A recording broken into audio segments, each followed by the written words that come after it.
mid-1990s, video games were beginning to embrace the third dimension.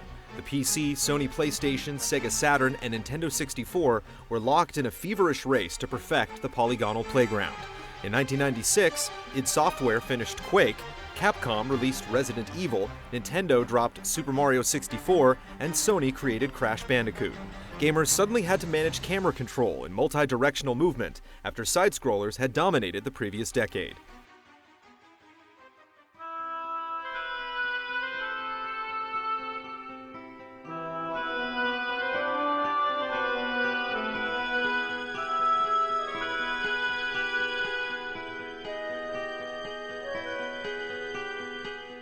A year earlier, England-based Core Design began working on a 3D action-adventure set in ancient catacombs filled with undiscovered treasure, a genre that was recently popularized by the Indiana Jones trilogy. To separate their concept from Lucasfilm's famed American archaeologist, animator Toby Gard made his central character a British woman. Originally dubbed Laura Cruz, the heroine's first name was simplified, presumably to help in pronunciation, and a scan of the local telephone book in Derby came up with a more UK-sounding last name.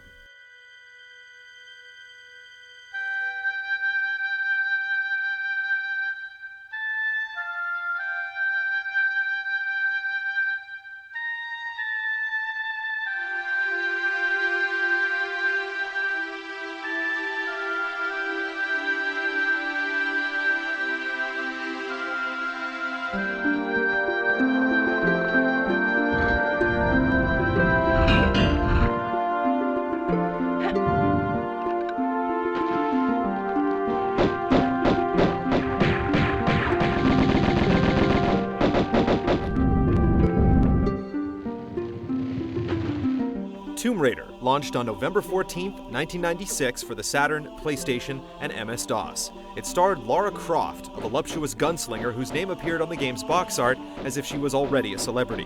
What's a man gotta do to get that kind of attention from you? It's hard to say exactly, but you seem to be doing fine. Lara's voice was supplied by Shelley Blond, who would go on to pursue a career in voiceover but never returned for a second Tomb Raider game.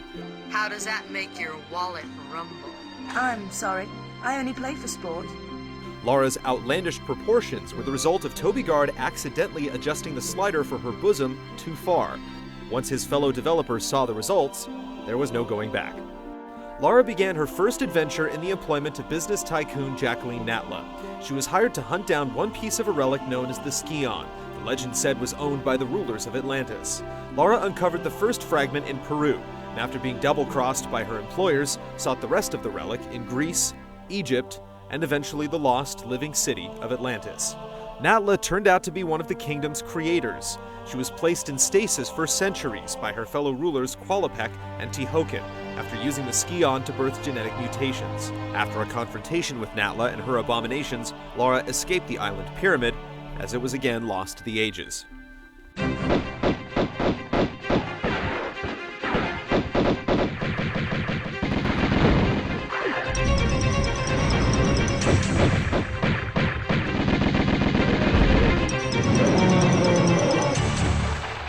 Tomb Raider made its name doing three things brilliantly: exploration, puzzle solving, and gunplay.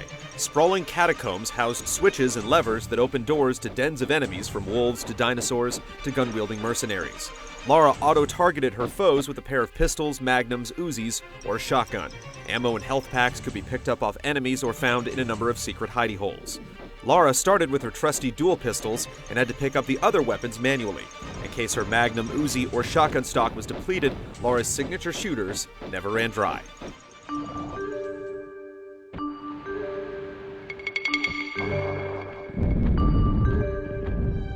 Lara made a splash because of how gracefully she moved throughout each environment. She could jump, flip, dive, roll, sidestep, climb, hang, shimmy, swim, and move giant blocks to open passages or create stepping stones.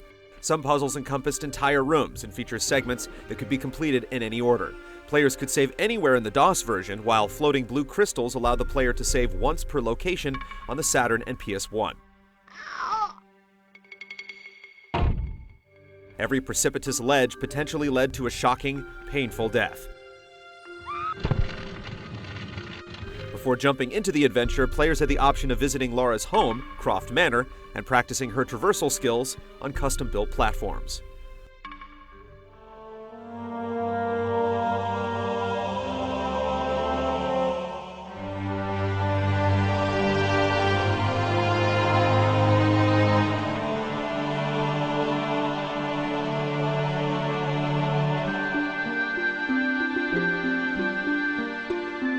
At the time of Tomb Raider's release, Eidos Interactive was rumored to be facing financial difficulties and could have never predicted the game's phenomenal success. It received the Origins Award for Best Action Computer Game of 1997, topped the British game sales charts a record 3 times, and to date has sold over 8 million copies, roughly tying its sequel for the 4th best-selling PS1 game of all time. But if Tomb Raider was a household name, Lara Croft was an international superstar. So you think all this talking is just holding me up? She appeared on the cover of several magazines, some that had little to do with games, and several companies wanted her to be their spokesperson.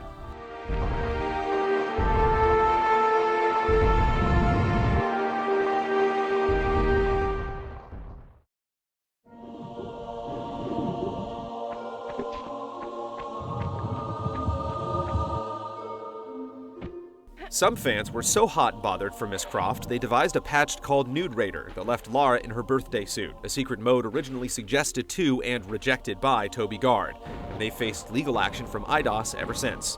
Lara was becoming so close to being an actual person that Eidos decided to hire a flesh-and-blood woman to portray her at all their trade events.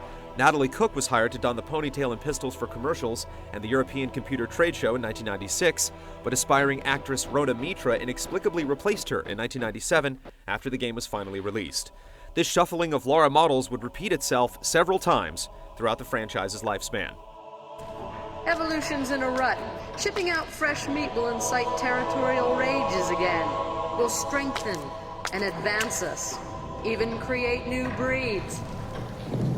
All this attention must have gone straight to Lara's head, but it began to upset her creator, Toby Gard. He had always seen the Tomb Raider as a brave, confident go-getter, a role model for a generation of young girls without many women to look up to that weren't valued solely as objects. The fact that she had become gaming's latest pin-up girl didn't sit well with him, and as plans were quickly being assembled for another Croft adventure, Toby left Core Design.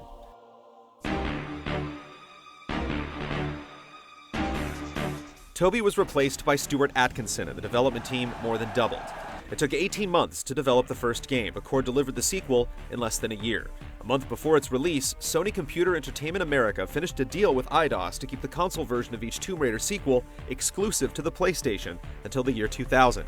Tomb Raider 2 landed in stores a year after its predecessor on November 18, 1997.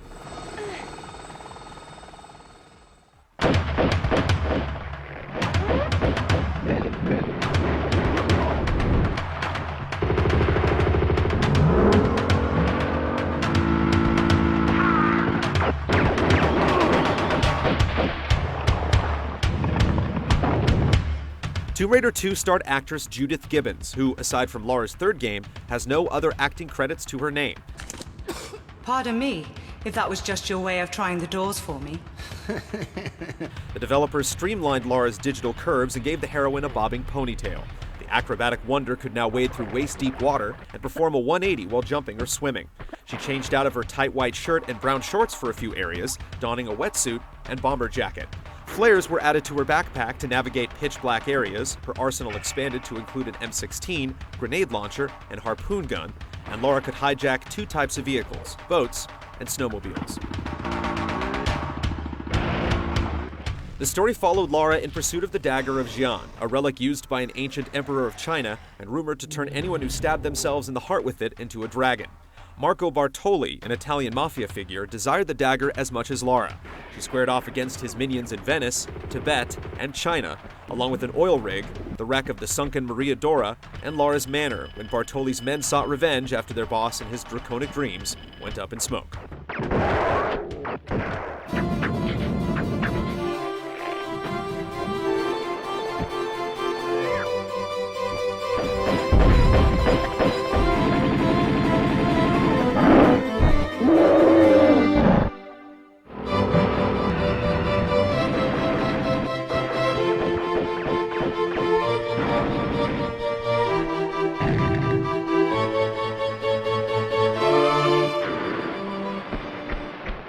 Like the PC version of the original, Tomb Raider 2 on PS1 let players save at any point.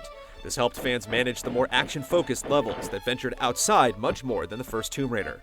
Zip lines carried Lara across wide gaps, and certain windows could be shot out.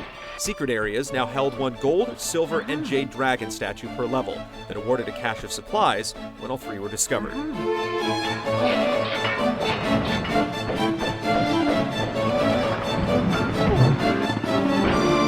Tomb Raider 2 was a highly anticipated game, and despite average reviews, it quickly surpassed the sales figures of the original, although the total sales of both games would eventually even out. Lara's mug began showing up in commercials for the Spanish automobile company Seat, the UK sports drink Lucozade, and U2 used her likeness in the 1997 World Tour Pop Mart. The team at Eidos was committed to delivering a new Tomb Raider every November, so there was no break between the development of Tomb Raider 2 and its inevitable sequel.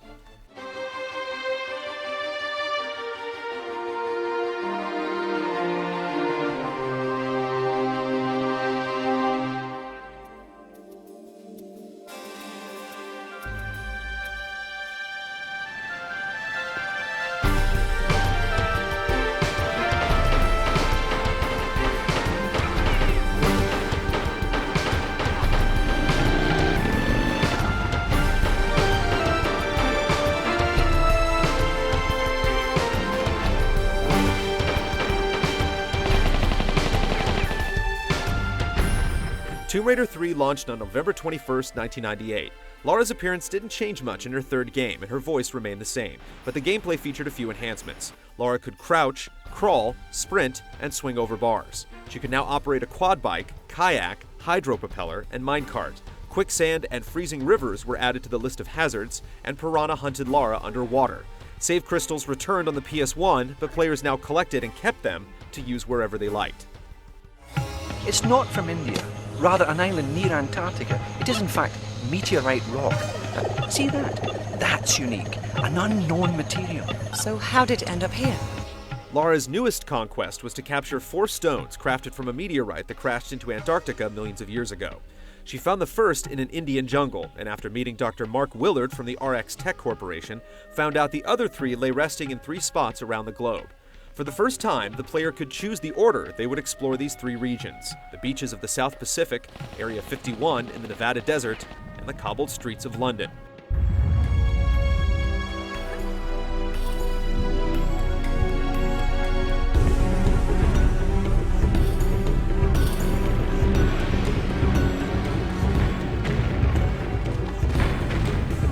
Tomb Raider 3's reviews and sales did not match the game that came before it, but it has sold a total of 6.5 million copies worldwide on the PS1, making it the 10th best-selling game for the system.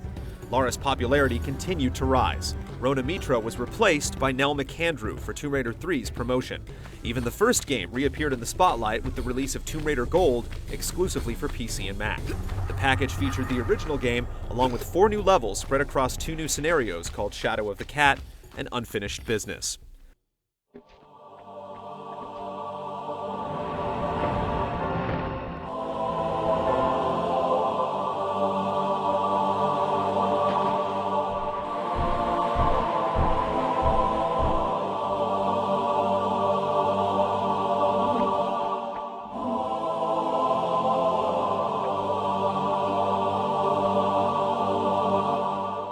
While the 3D generation of games was still trying to find its footing, Lara had effectively shown the big boys how it was done.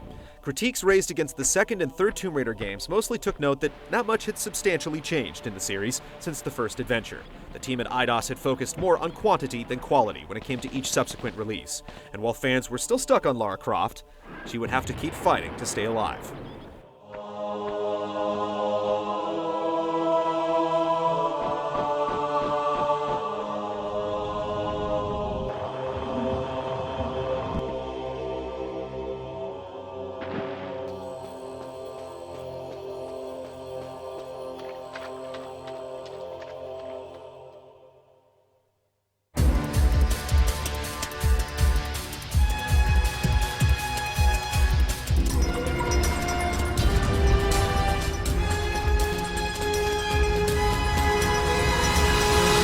In Part 2 of our Tomb Raider retrospective, Lara dies and is born again. She leaves the PlayStation 1 and launches expeditions on the PlayStation 2, Game Boy Color, and the silver screen.